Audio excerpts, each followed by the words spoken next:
Welcome to this audio edition of Playing at the World. I'm Jon Peterson.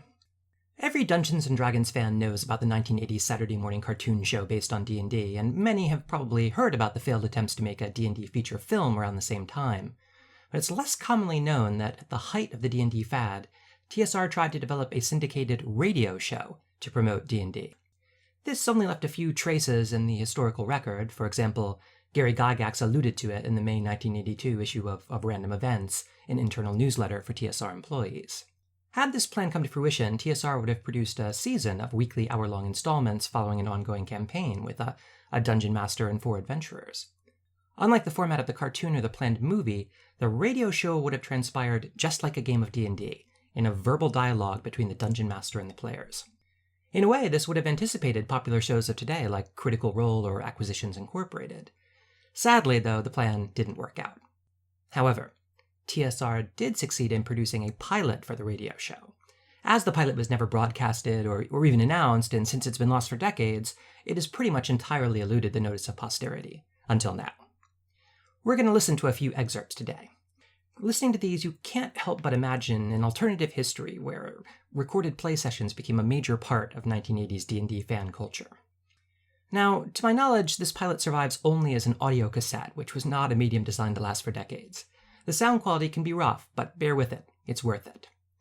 Everything begins pretty dramatically with a crash of music and cacophony of wild beasts until a familiar voice chimes in. Gracious! Oh my! I've never seen so many monstrous creatures in one world, in one place at the same time. I mean practically all at once. Oh, they were ugly, mean, grotesque things, and they'd stop at nothing. Nothing at all to create havoc and dismay. But this is a magic place. And in this fantasy world, there's every creature your imagination ever feared. But there's every power you could dream of having, and most any character you might wish to become. There's every adventure you could possibly embark upon. This magic place is my world. Me. Morley the Wizard. It's the Greyhawk world of Advanced Dungeons & Dragons Adventures, or AD&D games. And throughout the next hour, we're going to take you through an adventure recreated from an actual AD&D game, that popular pastime from TSR Hobbies. So, don't leave our Greyhawk world. Welcome, welcome to the imaginary land of Advanced Dungeons and Dragons. That's right, Morley the Wizard, TSR's mascot at the time, will narrate the episode, though thankfully it turns out he is not the Dungeon Master.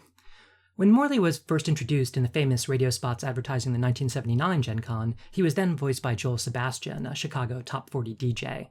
Here, Morley is voiced by Ron McAdam. Morley makes much of the fact that the radio show will use advanced Dungeons & Dragons rather than the original game, and in particular that the adventure will be set in the campaign world of Greyhawk. But before we can meet the party and get started, Morley must first explain, for the benefit of the uninitiated, people who might just be tuning into the show on a Sunday afternoon from their car, what exactly D&D even is.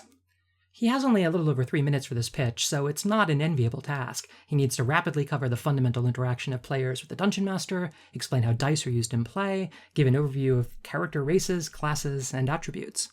Before entering Greyhawk's world of AD&D adventures, you need to understand how the game is basically played, and how characters are developed. The leader, the playwright, so to speak, is a Dungeon Master, and he or she must be clever as a wizard. You see, this person coordinates all the action by leading the group of players through their perilous journey.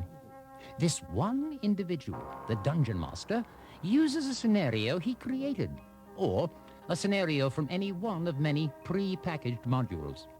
These modules are like maps that only the Dungeon Master sees, and they are complete with various tables giving descriptions of imaginary lands and numerous monsters and situations.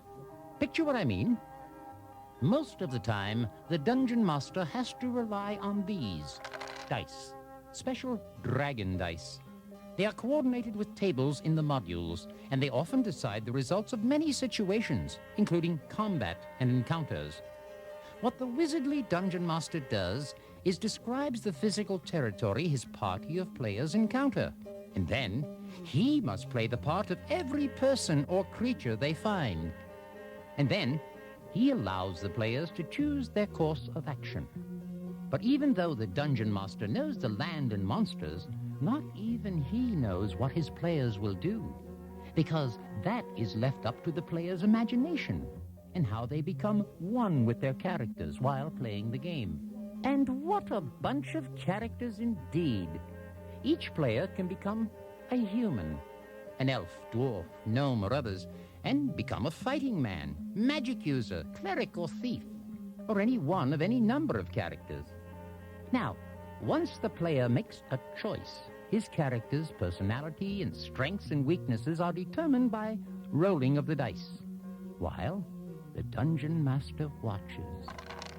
The 6 basic abilities are strength, intelligence, wisdom, dexterity, constitution, and charisma. Let's say, for example, a player decides to be a thief. Morley does a fair job of rushing us through the basics, and of course of plugging important TSR product lines like modules and Dragon Dice, but no uninitiated listener could hope to understand how D&D worked from a mere explanation like this. That's why this is just setting the stage for the game session example that will follow. But rather than handing the microphone over to the Dungeon Master immediately, Morley first gives the players an opportunity to introduce themselves, in character. The party consists of Ren, a male elf fighter, Ears, a half-elven female ranger, Ardale, a male human thief, and Ruth, a female human cleric.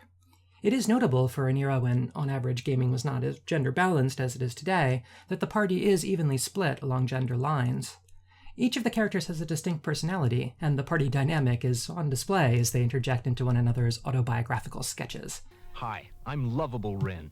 I'm an elf. But I'm a tough elf because in the Advanced Dungeons & Dragons adventure, I'm also a fighter. Intelligence, dexterity, and strength are all part of my nature, blended brilliantly with a wonderful, wonderful sense of humor. Ren, of course, is modest, too, as you can tell. But it's true. He's lovable just like me, Ears. I'm a half-elf ranger, which is a type of fighter, and I have great intuitive powers, which often keeps us out of trouble. I can tell truly when something doesn't feel right, so I'm very hard to surprise, and I'm very valuable to most any adventure. Well, we're all important, Ears. Consider my quick-thinking ability, and my remarkable constitution, and my dexterity. Very important for a thief like me, Ardale. And really, Ran, we all have a sense of humor. Some of us are just a bit more sophisticated, however. Now. We all have special blessings. Ruth would say blessings, and she is a cleric. And therefore mine are mostly of a healing nature. I'm wise and gentle, and I love my companions very, very much. Ren was voiced by Robert Jones, Ears by Mary Scholl, Ardale by Jim Park, and Ruth by Linda Kimbrough. At this point, Morley hands the reins over to the Dungeon Master, who is voiced by Reed Farrell. Unlike the Dungeon Master of the cartoon show, Farrell is not a presence in the game world as such, except insofar as he takes on the role of non-player characters as necessary. After giving some background information on the party and their circumstances, the Dungeon Master jumps right into the action. Inevitably, things start in a tavern. On one dark and stormy night, sitting around the local inn, relaxing and congratulating yourself for not having to be out in the damp, a note is brought by a dripping messenger who does not wait for a reply. He goes dashing back out into the downpour, accompanied by a crash of thunder and lightning. You look at the note, and it is a simple, one-word message that says, "Come," and is signed with a rune you don't recognize immediately, but then suddenly realize it belongs to the assistant mayor of the town, a fellow whom you met a couple of months ago in somewhat unsavory circumstances, but to whom you ended up owing a favor. Did we vote for him in the last election? Probably not. In any event, you can go to him immediately, or you can wait for the next morning when it's more to your convenience to see what he wants. How big is the favor we owe him? Do we really have to see him? It's a sizable favor. He had 2 of you revived at the end of the last affair. But only after I begged him. Well, do we want to go out in the rain or not? Well, I don't mind. What's a little water? Besides, I haven't had a bath for a while. Well, I'm not staying alone. So you dash over to his place near the town hall. It's not that far away, but you do get fairly soaked on the way over. Already, after just a few minutes of airtime, someone who knew nothing whatsoever about D&D would begin to get a sense of how a dungeon master interacts with players. The dungeon master prompts the players to make a specific choice between visiting the assistant mayor immediately or waiting for better weather. The players respond with inquiries of their own to the dungeon master about their relationship with this fellow and negotiate an informal consensus among themselves to visit promptly. Then, when the assistant mayor deigns to appear, Farrell shifts into that character's voice to let the players interrogate him directly without breaking character. In the past couple of minutes, you've dried up a bit, and out comes the gentleman you're waiting to see. He says, Greetings. Greetings, my friends. I see you could all make it. Excellent. Why don't you come into my private study? and he offers the way. He offers you fine chairs to sit in, apparently unmindful of your current state. And he says, An unusual occurrence has come my way, and I need your help.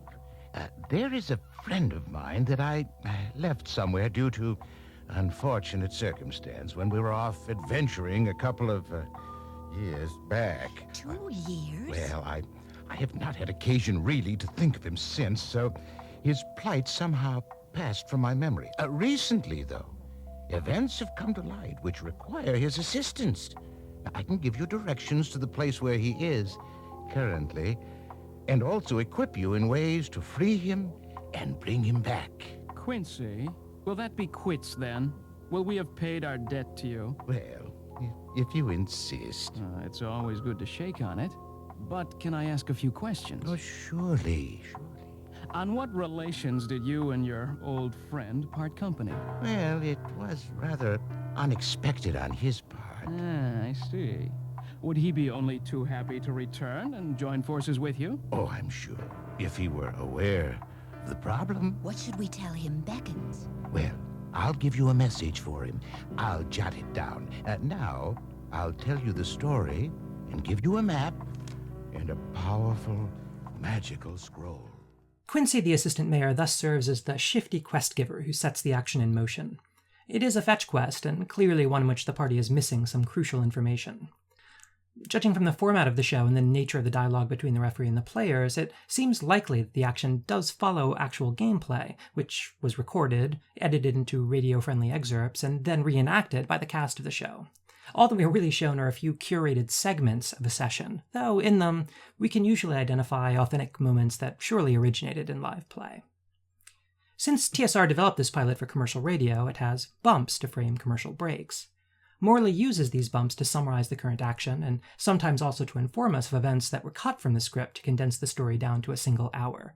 Here, for example, Morley will not only give us some information about where in the world of Greyhawk the action takes place, but he will also report a bit of thievery, which Ardale performed off-camera. Our adventurers have learned that the man they are seeking is trapped in a dangerous cave.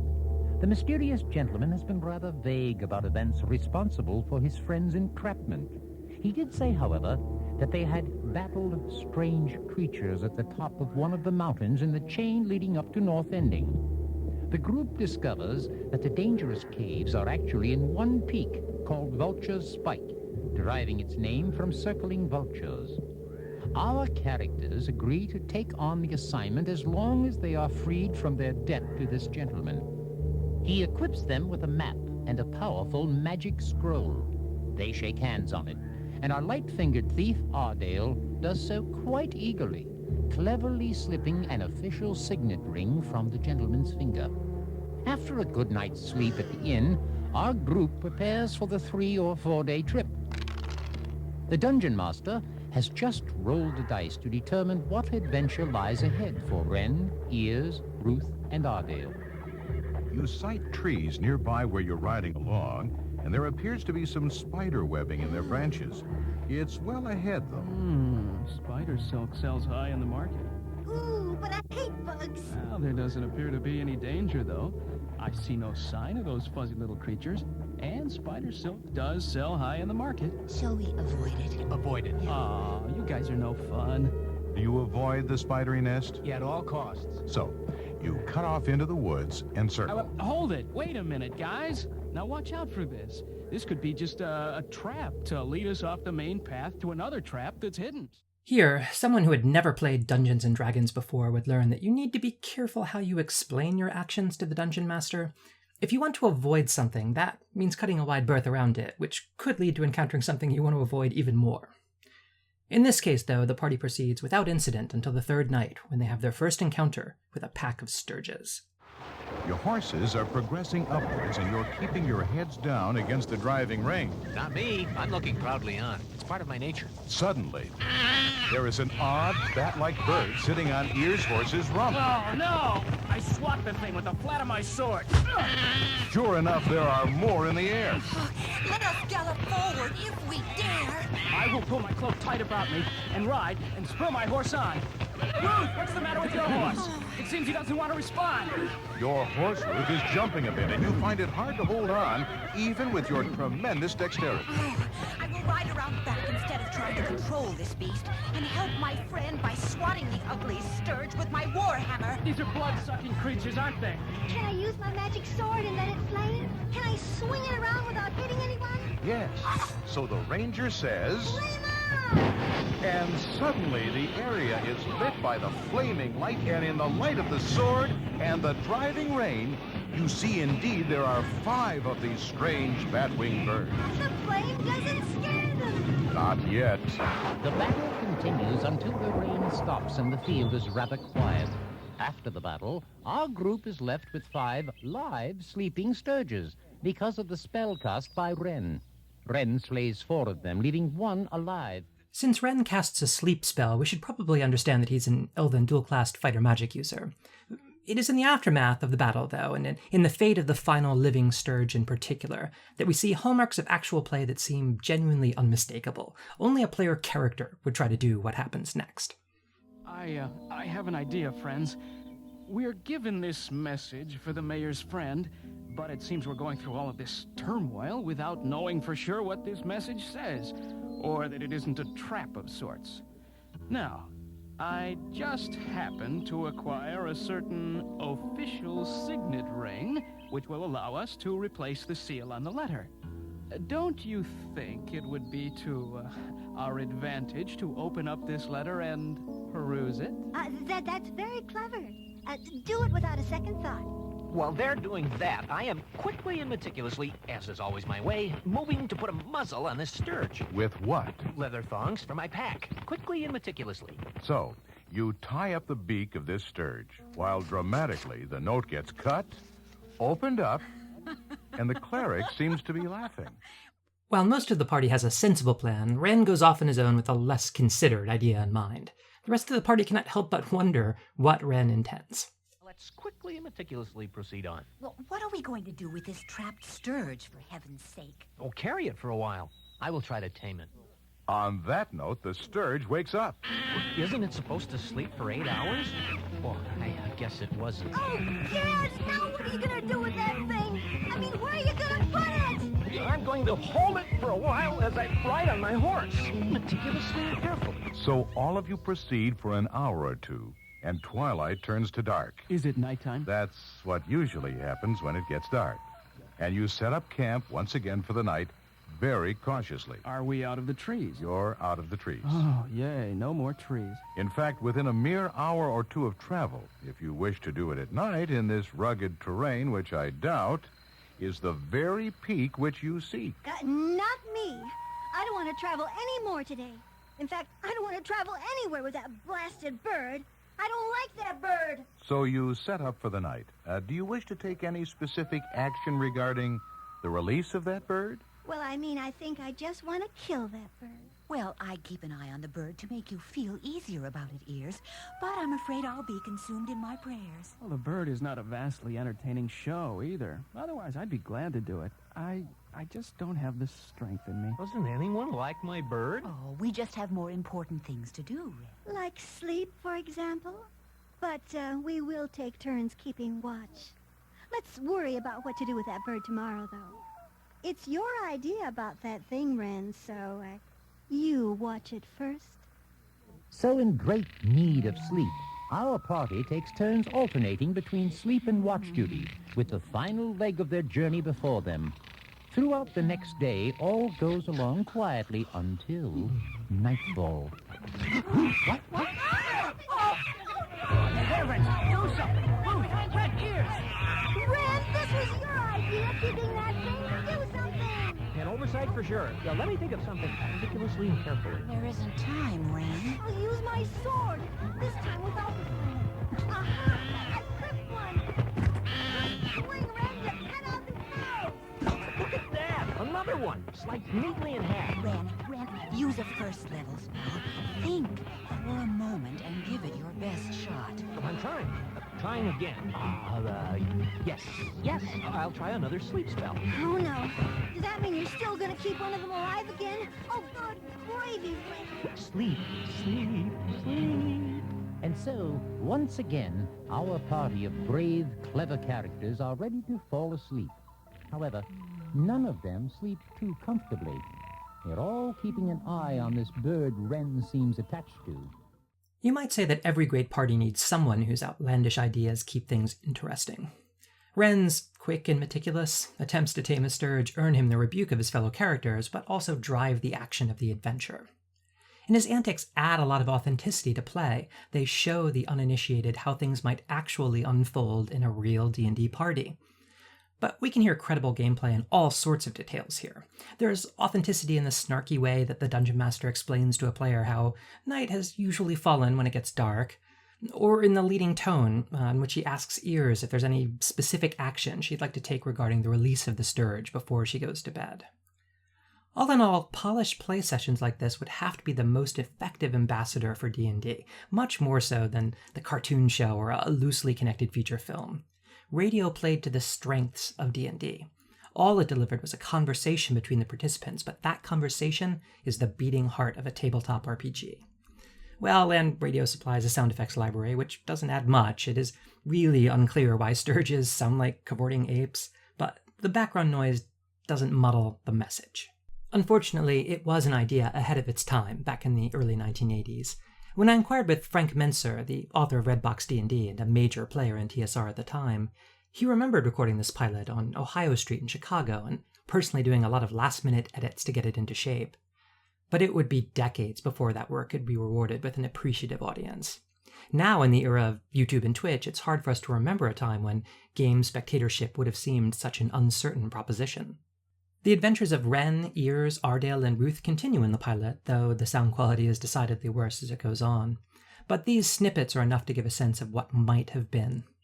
For the conclusion of this adventure, you'll have to tune in next time. This is Jon Peterson for Playing at the World.